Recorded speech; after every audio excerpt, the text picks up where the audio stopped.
Welcome back to another SCP reading, dear researchers. Today we're going to be reading SCP-305, The Whisperer. Now without further ado, item number SCP-305, Object Class, Euclid. Special Containment Procedures. SCP-305 is presently immobile. Site-305 has been constructed around its present location, a wooden canyon near Redacted, and is staffed by at least 7 personnel who have prior experience with SCP-305 and proven resistant to its effects. The remainder of the station crew should be rotated on a weekly basis. SCP-305's effect grows weaker if human subjects are exposed to it for extended periods of time. Therefore, a resistant subject should be exposed to it for at least 3 hours daily. SCP-305's effects are greatly magnified in individuals with feelings of guilt, particularly over crimes, or mental instability. Therefore, SCP-305 is staffed exclusively by non-D-Class researchers and agents who are screened for criminal records and mental instability. Any personnel who begin to hear whispered compliments must be transferred out immediately. If symptoms persist after removal, frontal lobotomy, data expunged. The actual containment chamber of SCP-305 is constructed of standard materials and offset from the rest of the station by a 5-meter buffer zone to protect normal staff from the worst of SCP-305's effects. Site-305 broadcasts a constant status normal signal to Site-19. If Site-305 becomes compromised during a containment breach, this signal will cease and a heavily armed containment team will immediately be dispatched to the location. Instances of SCP-305-1 are extremely dangerous and should be terminated on-site without attempting containment. As of a redacted date in the 2000s, all attempts to extract samples of SCP-305 for study are forbidden. See Addendum 305-1. Description: SCP-305 is a rock formation of approximately humanoid size and shape. Remote recordings of SCP-305 show that it remains stationary at all times, even when interacting with human subjects. When viewed by a sentient observer, SCP-305 appears to be a mobile, animate humanoid of indeterminate sex. This manifestation is formed of cracked rock similar to SCP-305's physical form, and while it is faceless, subjects report that the cracks all over SCP-305's surface begin to resemble human lips and ears as it moves. Human subjects who make visual contact with this manifestation hear whispering voices, although recording equipment in the area picks up nothing, and the phenomena is observed even in subjects who are deaf from birth. SCP-305 will initially ingratiate itself with the subject by whispering compliments. During this phase, the subject experiences feelings of friendliness and trust towards SCP-305.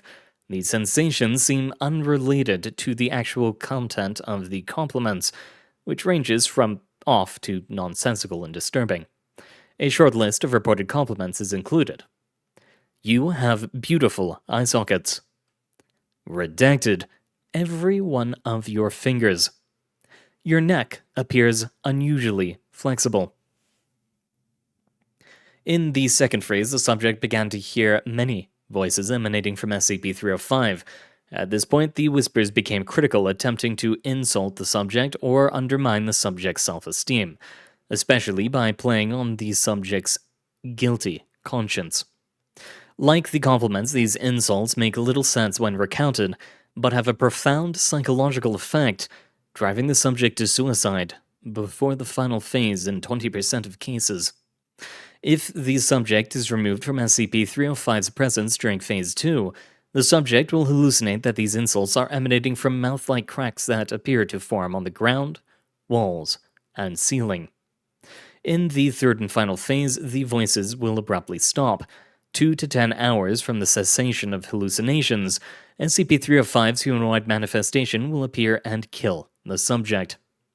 Causes of death are varied, but include severe cardiac infarct, muscle spasm leading to severing of the spinal column, diaphragm paralysis, and redacted. A subject who dies of any cause after the beginning of the second phase, data expunged. Followed by the emergence of an instance of SCP-305-1 from the corpse. SCP-305-1 are humanoids slightly smaller than SCP-305 itself. Unlike SCP-305, SCP-305-1 seem to be made of a smooth, hard white substance, and the lips and mouth on their surfaces are extremely lifelike. SCP-305-1 have the same abilities as SCP-305, and although they are created with a very short range of 2 meters, this range increases exponentially over time. SCP-305-1 move at 30 kilometers an hour and seem naturally drawn in a direct line towards the nearest densely populated area, presumably in an attempt to further propagate themselves. SCP-305-1 are highly resistant to bullets and cutting weapons.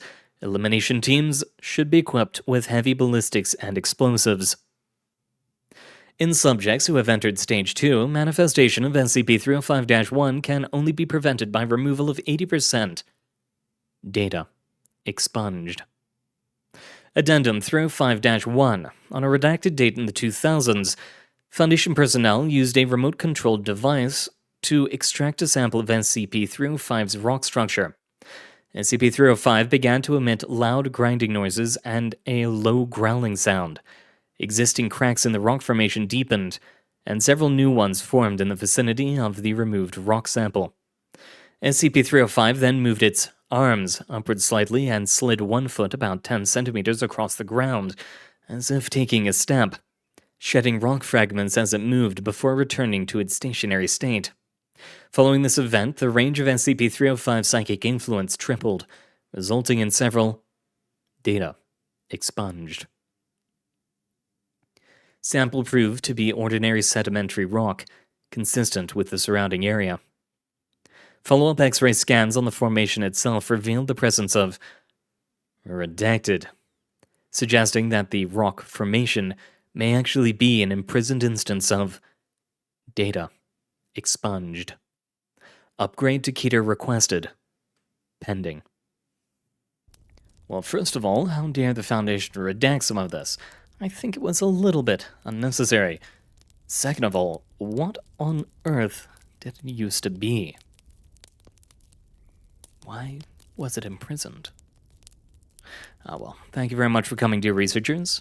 Good luck out there. Hope to see you all next time. And thank you very much for listening in.